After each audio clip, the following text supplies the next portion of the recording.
A common part of video games is the ability to make an avatar, a character that can then represent the player in the game. This is particularly common in role-playing games where the player is meant to place themselves into the story. Getting to choose one's appearance is normal, can be done at a whim, and is typically not tied to the constraints of reality. Sex can be changed with the push of a button. Skin color can range from natural variations to hues like green and blue.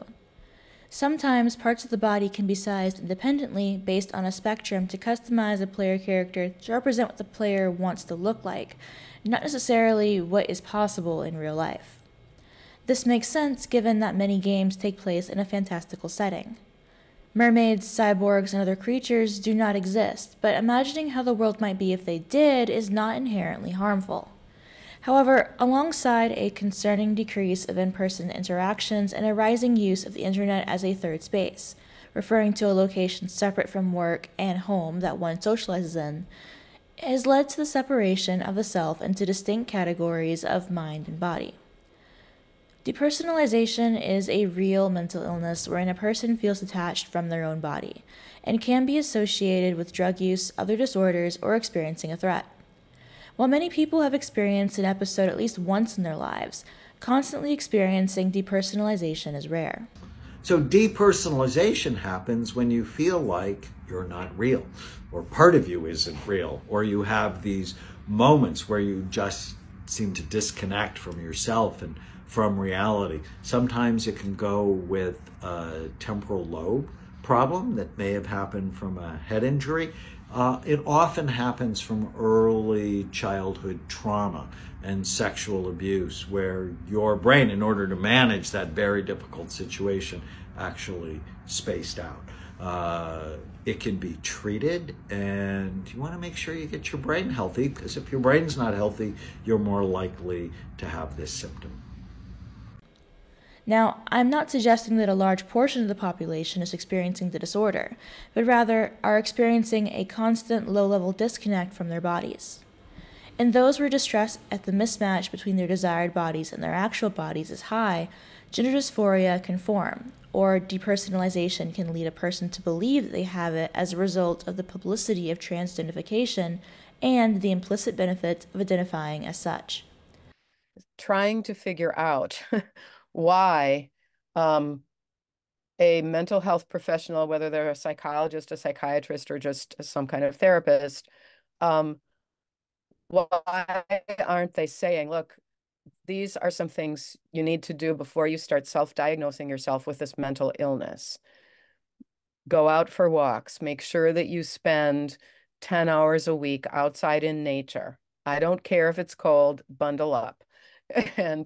And find some place where you can garden and watch things grow.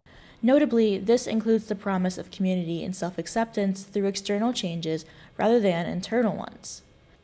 This is likely associated with problematic internet usage, which, according to a 2018 study titled An Exploratory Study on Problematic Internet Use Predictors, which role for attachment and dissociation, is especially conceptualized as a behavioral addiction construct made up of symptoms such as preoccupation with the internet, urgency in its use for longer than expected periods, withdrawal and tolerance symptoms, and significant distress and impairment in life. The study also notes a correlation between PIU and ADHD, anxiety and depression, sleeping disorders, obsessive-compulsive behaviors, social phobias, and difficulties with emotional understanding and processing, which is linked to a 2010 theory that the internet allows individuals to express dissociative or non-integrated states of minds that they have not processed on the cognitive level, and have not learned to emotionally regulate in offline interpersonal relationships. According to this interpretation, virtual reality can become a sort of bonding agent for non-integrated self-states. I sometimes wrestle with just like what I wear on a daily basis because it's a struggle to like fit what I'm feeling. Like at the end of the day, I wish I could be a floating orb of energy, like this glittering orb that makes you go, wow, you're so funny. Now you're so hot too. Like that's what I wish. So a really sexy soul? Yes. Like gender fluid, I want to be a puddle that makes people horny. Don't clip this. There will be puddles. there will be puddles. Is it any surprise that those already experiencing mental health issues, who lack real-world experiences and connections, and are currently living through a context wherein reality itself is increasingly distorted through the media, are likely to feel that their bodies are not their own? The pervasive use of manipulated images online, from surgery and filters to the videos which illustrate false lives of luxury, all come together to convince viewers that their normal, mundane experiences are worse than that of their peers. The link between internet usage and increased depression, anxiety, and negative self-image has long been acknowledged. A 2017 study by Kaewpradub, Natthakarn et al. Further found that using the internet and social networks for content related to body image and eating disorders was negatively associated with body image satisfaction, but positively associated with inappropriate eating attitudes, behaviors, binging, purging, use of laxatives or diuretics, and drive for muscularity with respect to behaviors and attitudes, and was associated with eating behaviors that carried a risk for obesity. Another study, Student Problematic Internet Use Understood Using the L-PACE Model, Partial Network Correlation, and Variance Partitioning, corroborated the negative effects of PIU, and found that increased student loneliness and reduced well-being are linked directly to general problematic internet use, particularly for the lonely or those with reduced well-being, and more so for males. The internet wants to change you. It wants to make you either lonely, dumb, or stupid, because those people make the best consumers. There's a reason why so much of the popular content on the internet is literal brain rot, or it's just super depressing, because that's what keeps you online. What you guys gotta understand is that healthy people do not spend all their time on the internet. The people with good social skills, with good mental health, who don't think that they're forever alone, they actually go out and talk to their friends and hang out with people. They're not on Twitch, TikTok, and Instagram all day. In fact, it tends to be the case that people are usually the happiest and best off in life when they limit their social media use. Crazy how that works. So now it's your job as the person on social media to protect yourself from thought infection. It's your job to not spend 5 hours watching sad Sam Sulek edits. You want to know why? Because it's going to contaminate your thoughts. It's your job to not spend hours scrolling through YouTube shorts watching Speed, Kai Cenat, and Aiden Ross clips, because those are literally giving you autism. I mean this when I say this. So many problems in your life, especially if you're a young person who doesn't have that much responsibility yet, like you don't have real issues, so many of your problems can be solved by just using social media less. Fear of missing out was also linked to social media and smartphone use. The link between social media and loneliness, as well as heightened feelings of loneliness in young people, has been well recorded. Gen Z, often referred to as digital natives, are noted for having a decreased attention span, as well as for primarily communicating and interacting with the world around them via the internet.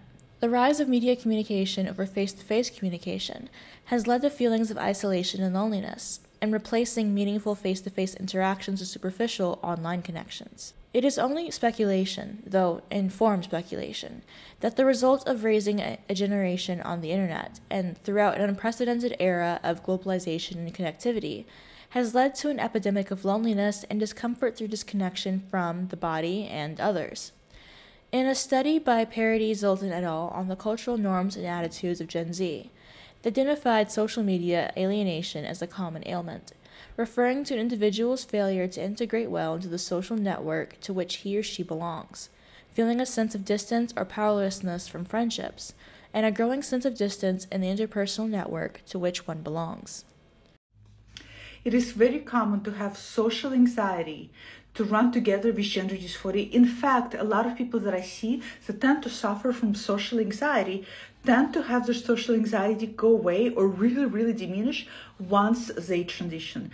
That's because if you think about it, when you are struggling with your gender and when you are struggling with dysphoria, you're going to have social anxiety.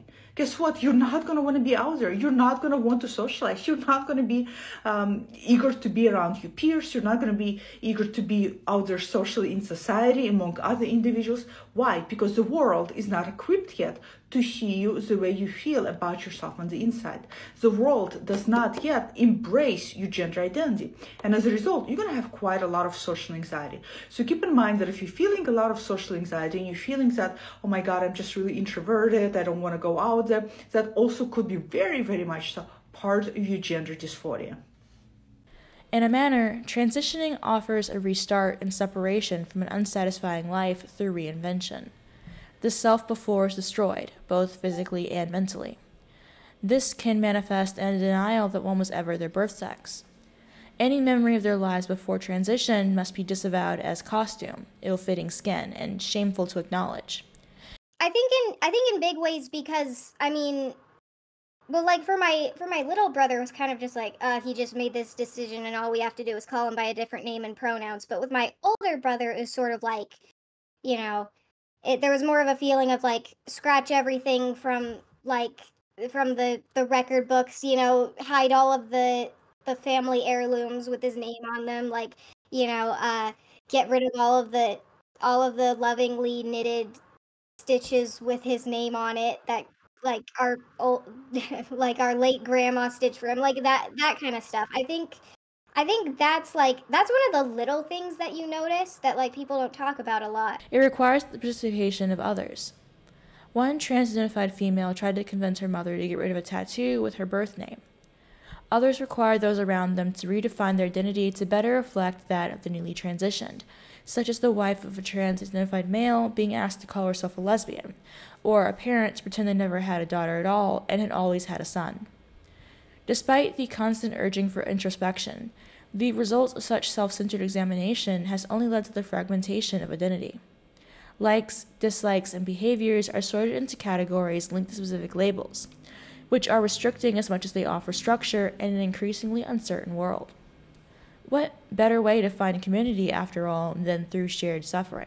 The girls aren't chasing aesthetics, they're chasing personalities, which they clearly lack. An aesthetic is something that can be bought and sold, put on and taken off. A personality is who you are at your core. That is what's missing in this entire conversation. In this age of mass consumption, consumerism, social media, and how people are being marketed to, a lot of us have somehow gotten it in our heads that trends have become synonymous with identities that can be switched out every 10 to 14 business days. These are just a few of the trends from 2023 that I can think of at the top of my head. It is entirely possible to like something and enjoy it and have it not become your entire personality. For example, I recently got back into Pilates because I need to be better about cross training. Does that make me a Pilates girl? No, it makes me a girl who happens to enjoy Pilates. You can take on and put off all of the aesthetics in the world, but if you do not have a personality, no aesthetic, no trend is going to find what is obviously lacking within you. Honestly, that is what's happening to the girls nowadays. Individualism has gone out the window. A lot of people are lacking in interpersonal relationships, so they are looking for materials and possessions to align them with somebody else so they have something to feel connected to a person. They're looking for a sense of purpose and worth and value as an individual, and they believe that this item or possession or this aesthetic or this thing will validate them in the ways that they don't feel validated in their own personal lives. They can take on the quiet luxury aesthetic, if they can take on the Pilates girl aesthetic, if they can take on now the mob wives or old money aesthetic, they can be in community with like-minded people. Because so many things nowadays have become more about what it looks like than what it feels like. We are so deeply lacking in connection, and I think a lot of people find connection on social media, which is fantastic, but y'all need to develop interpersonal relationships with people in real life, people you can see, touch, and feel. Because those people will be able to tell you, nah, girl, this ain't it. They will be able to identify that that is not your personality, that is not who you are. Why do you think people are so good at spotting fakes and don't want to be around fake people?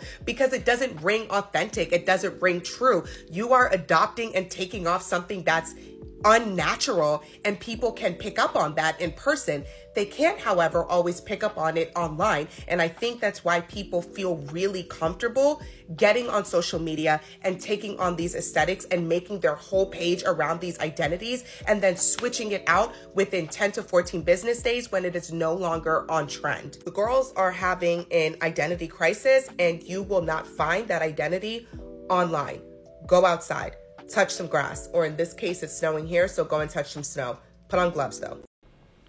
Furthermore, the role that PIU plays in dissatisfaction with the self can also be tied to other mental health issues that highlight the lack of informed consent within the community and the need to acknowledge how many roads lead to transitioning. A 2022 study on decision-making by those of PIU found that individuals with a risky use of social media networks showed impairments in executive functions, heightened impulsivity, and higher depression and anxiety symptoms as compared to non-problematic users. Many people in the trans community refer casually to the use of hormones or surgery and downplay the permanence and strain that these procedures cause. The triviality with which mastectomies or breast implants are discussed reveal a belief that making physical changes to the body is viewed as no different than changing a character's appearance in a game. Just as an online persona can be built from scratch, so too can the body one has be remolded. It is from this misguided belief that women post-mastectomy ask if their breasts can grow back, and those suffering from the systematic damage of hormones or surgeries stoutly deny that their health issues have anything to do with gender-affirming care. After all, if you do not feel that the body you have is yours, if your true self is primarily a mental invention, it becomes easy to divest oneself from the constraints of their body. Perhaps if more people made an effort to live in their body rather than view it as an extension to be witnessed, the number of depressed, dissatisfied people would decrease. The concept of the constant voyeur is nothing new in feminist debate, but the reality of living in a post-internet world on well-being is still being researched, as are the potential solutions to such a problem. After all, the internet isn't going anywhere. Gen Z, meanwhile, continues to lack necessary social skills and motivation to combat missing IRL interactions and problematic internet use. The way I see it, it's only downhill from here. This, dear viewers, is where we part. I've mentioned this topic in a couple other videos, and it recently came up in an interview with Oonagh, and to be quite honest, I find it interesting how people don't view their body as themselves. They view it as like the meat suit they pilot. And not only is that reminiscent of religion, where the soul is separate from the flesh, but it also reveals a reason behind the casualness with which trans-identified people are willing to undergo these surgeries and take hormones, because think about it. People think often about whether or not they want to get something small like an appendectomy, or if they want to go under for a small surgery. But they'll jump in head first for anything gender related and don't think about the consequences of doing so on the body, because going under itself is dangerous. The act of having surgery itself is dangerous. These things are cumulative. The whole body feels the impact of small things. Messing with the endocrine system impacts the entire body, not just, oh, now I have breast or mustache or whatever. And personally, I think the solution is getting in touch with your body, actually using your body, and stop thinking about how you're being viewed by other people. Stop viewing yourself as an object to be viewed like a TV character. Stop thinking of your body as something separate from who you are, because you are your body. Your body is you.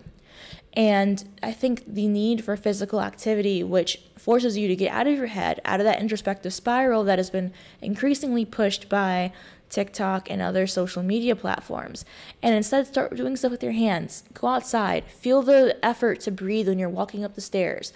Do something that really settles you in and makes you remember you are not separate from your body. You are your body, and that's why you should take care of it. Anyhow, if you guys have any comments, questions, or concerns, you can let me know in the comment section down below, and I'll see you guys next time. Bye.